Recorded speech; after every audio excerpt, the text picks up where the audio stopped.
My name's Kieran. I'm a globally recognized authority in AI automation and digital transformation. What I'm recognizing in the market is that companies now want access to expertise like mine and others where they may not have the budget. They may be at that particular, when I say budget, we're talking about budget to pay someone with 10, 20, 30 years experience, an annual recurring salary, but they're not quite there yet. In other words, they're scaling up or they recognize the need, but they don't know where to go to.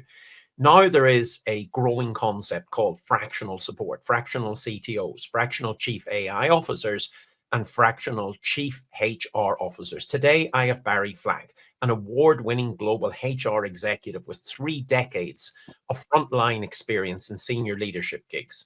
A true technophile, he's operated as an advisor to a variety of HR tech startups, and since 2018 works primarily in the SME sector as a fractional HR leader, helping CEOs create great workspaces. I'm delighted to have him today, and Barry and I are going to talk about what it means to be fractional. Welcome, Barry. How are you?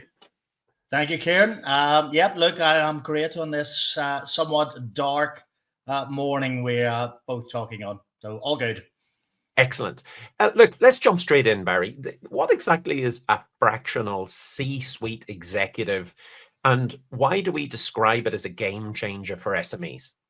Yeah, look, it's I've been in this game, as you've rightfully dictated, for quite a long time. Getting myself involved in lots of different types and variations. Fractional, put simply, is about taking those like ourselves at a senior experience C-suite level and allowing our SME sector to get what they've never had before, which is that level of experience, that level of expertise, that ability to plug somebody in and tackle hugely complex issues, none more complex than the world of people. And is this, what kind of problems are you solving for? Is this a cheap method to get HR support? Or are we talking about something more complex, more strategic, bigger than the day-to-day? Yeah, look, this interaction is about dealing with complexity. And look, what definition does that mean for me? That means people who are utterly unpredictable. It means markets and external forces that are equally unpredictable. And we've been through enough of those in the last couple of decades. We've still got the backdraft of COVID. We had Brexit, we had financial global crises. The secret, or not so secret, is to sort of accept that those things are unpredictable.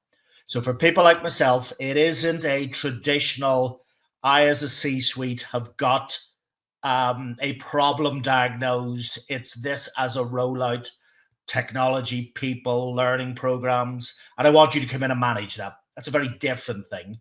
This is an acceptance. It says, I don't have this competence, I don't have this capability, and I don't really have either the time or the expertise to deal with what I typically am doing in this people space, because I'm spending a lot of money. But I want you to come in, take the gears, develop it using that word strategically. And I think the difference also, and we know SME, look, it's not a place where there are big teams, big budgets.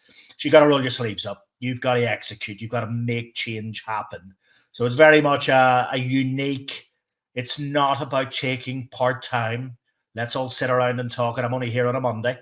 This is grab it, make a difference, be focused on outcomes, but convince me what those outcomes are, because I don't know how to handle this.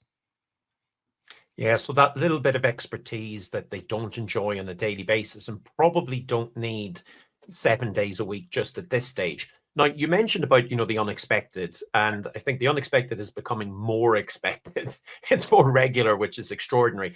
But one thing we look at is the hype curves suggesting that AI will now change the world for everyone, never mind SMEs. But you suggested before there's no such thing as digital transformation. What do you actually mean, and how are you advising SMEs that there is no such thing as digital transformation? Yeah, look, I have now seen the entire journey, I think, from literally taking what we used to file in the cabinet, on and categorizing our databases through an enormous amount of hype curves, through, SaaS arriving, through a lot of functionality. And look, that's what it is. It's the world of complicated. It's the incredibly clever people, but who grab all of the headlines, who write the books, who show us the Boston Dynamics. They are ultimately, a utility, an increasingly important and an increasingly, sexier agenda than the complexity of people. So we've always had the backstory of getting technology over rated and people underrated in terms of our impact on it. So we still live in that particular curve. The technology in enabling automation, and I think that's still where we are, regardless of what we call digital transformation. We're still very much early adopters in SME around that AI piece. This is about actually the impact it has on people, the personal journey they go through, the ability they have to have that free time to do what, frankly, has always moved the dial: their thoughts, their ideas, their innovation, their ability to work together on a problem, their ability to be close to the market and spot all of that complexity. No machine will do that. It'll support us. It's a utility. So there is no digital transformation. It's just a utility that is getting better. But what it does is it takes on a life that clearly still overwhelms the important agenda, which is people, systems, and how we organize in this world of chaos. So if, as you suggest, people are infinitely complex, what do the best SMEs do to allow people to thrive? First and foremost, all of them need to go through their own personal journey of realizing that what we did for about 100 years, what we call command and control, is dead, does not work in our market. So the idea that you will unlearn lots of bad habits that, frankly, we have taught the C-suite for far too long, where control, and typically a HR function that's been part of that control agenda, is now given up by a recognition that people as close to their market is about empowering them. It's about turning the old pyramid upside down and understanding where the executive sits in amongst all of that. It's about what levels of capability and understanding do you go through in understanding the market you serve, in organizing around that. How do you place the right level of insight and information? Well, then going back to our friends in technology, you utilize the stuff that comes in, you categorize it, and you give it a force for good in decision making.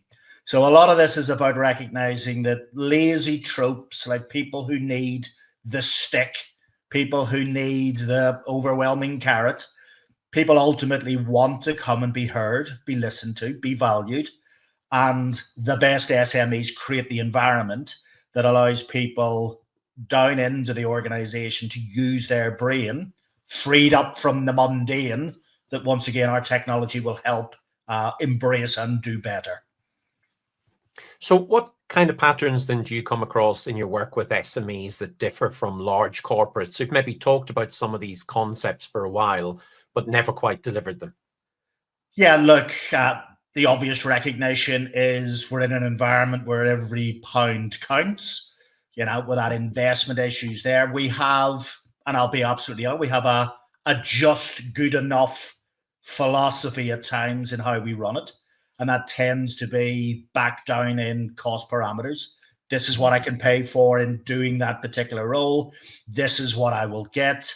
That's just what it is and how it looks. So going back to fractional, that's the groundbreaker in changing that paradigm on it.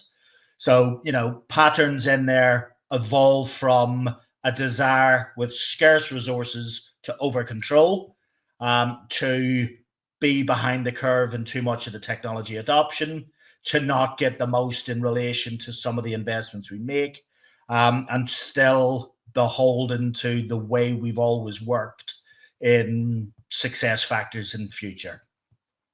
See, this is the kind of thinking that I think has been missing for companies for years. And with respect to, incumbent CHROs, they maybe don't get the opportunity to raise their head above the parapet because they're so involved in the day-to-day, and therefore to get that expertise coming in and, have someone actually examining the market for them and bringing specialist advice. Yeah. As you say, not 1 day a week, but actually rolling your sleeves up and getting things done is so key. So, Barry, if people are thinking of moving into a fractional role, to work with C-suite executives, because this sounds like the fun part of a job, what sort of advice would you give them? I think the recognition that, especially if you've got a big corporate background, that you're dealing with, talented people who just don't talk in that language. You've got business owners, who want a profitable business. So how do we interpret what might feel like an academic conversation into well, what does this mean? How does it manifest itself? How comfortable are you across the spectrum? There's something like 23, 24 established disciplines inside the old HR family, from recruitment and training and employee relations. You've got to have a grasp of all of them. You've got to look at the problem the company has through a very systemic route. Yeah, why are they losing people? Is it about the culture? How are people behaving? Have they over-indexed on engagement? Some organizations have gone down the faddish route, spent a lot of money, and have had no return on a lot of things that we've seen post-COVID around well-being and developmental stuff. So do you bring product thinking in? Do you test your hypothesis? Do you not just land it and allow a C-suite to feel they've lost their investment? So the doing piece is, you got to move quickly. You've got to get that proof point. And then I think, like, finally, for any person professionally coming in, you've got a lot of heavy lifting to do to run that business, to get that message out, to convince a still off-market, skeptical, C-suite that this is something worth taking on. We're still at the early stages. Fractional numbers. I've been doing this since late 2018. I think we had 2,000 people, swirling around. Those numbers have hit 10-fold, 50-fold now. But some of those individuals are still taking a very siloed, focused solution to a big, broad problem that exists out there. So it's not for everybody. But look, for the business that's out there consuming it, it's a wonderful opportunity to get expertise that was previously beyond reach. Yeah, I suppose that's it, isn't it, though? Because you see a lot of ex-consultants from, again, the big four, or whatever you want to call them, fancying doing a gig where they turn up, pontificate, suggest there's a magic wand to these things, but it is complex. And again, as you and I know, it's about getting SMEs the results they want, not just giving them some advice and walking away. It's about owning it. So, Barry, just final question. If someone was looking for a really great fractional, what are the sort of things that they should be looking out, saying, that's what I need? So again, experience, I'm assuming, is one, but what else if they've got their criteria to pick an amazing fractional to plug in, whatever that is, 1-2 days a week, a month, or whatever else, to allow them to get the results that they require? Yeah, look, I think it's the track record of showing that you've got those breadths of skills, and they're the hard technical ones that we've mentioned. What could be the answer? What could be the way that we explore this? But I think there's also the bit we haven't really spoken about, and that's the level of emotional intelligence, coaching, empathy that goes with this. If, people listening remember at the beginning, we talked about unlearning. I challenge C-suite to be able to think of how they've always done something, and you've got to put up with people's personal reactions to being told that doesn't work anymore. They've got their own complexities that they're handling, but the very best C-suite are the ones who get the relationship is also about not knowing. We brought you in, you've got an expertise, you're challenging us, it's a bit painful, but actually we've reached a point where if we keep doing what we've done, we'll just get those same results, and we need a breakout piece. So, coming in, as you say, producing the decks, leaving them there, just not following through and executing, and having a good, relationship with the people at the C-suite and in the organization, is all part of the success criteria, or it just becomes another failed project. So you really like that, so from a couple of levels, and let me draw 1 or 2 lessons that I've learned out of this. So it is about the track record and the willingness to explain and to challenge and bring the expertise and bring the muscle, for one of a better phrase, as opposed to producing a deck and working or walking away. But also, as you described there a second ago, it's about that executive team knowing that they brought you in for a particular reason. And that isn't to tell them that they're wonderful, because if they've identified the need, where there is a problem, they know they need to fix it. And therefore, getting uncomfortable is the reason why you're bringing in this fractional expertise. Also, it's not just that. But if companies are at a particular point in time where they're ready to scale and ready to grow, but maybe they don't have the budget to pay for someone, for a full 12 months a year, plus everything that brings with it, the pensions, the holidays, the sickness and everything else, but they need to plug in a certain amount of expertise on a regular recurring basis. It's going to allow them to, for one of a better phrase, bring someone in like you who has seen round corners, been there, done that, and can guide them from making a whole host of mistakes or indeliberate missteps. Then that's another core reason why you might want to bring in a fractional. Barry, if people want to find out a little bit more about you and fractional, how do they go about doing that? Yeah, look, I'm pretty active on LinkedIn. I've kicked off a newsletter that's very much geared towards the problems that SMEs have. So certainly subscribe if that's something that's helpful. And anybody looking in who's curious about the whole issue of fractional, as a practitioner, I've got some support collateral that can help them. And my invite in to talk to people is always there. I mean, getting more people across the C-suite to do this, to add value, can only be a good thing for us as as an economy, in terms of growth, in terms of doing the right stuff, at a local level at the SME. So catch me there. I look forward to any follow-up questions. Fantastic. Look, folks, Barry, thank you for chatting to me today. Folks, thank you for listening in as well. Look, to get access to expertise that you couldn't normally get at a cost and a price point and a time of your choosing is an amazing thing.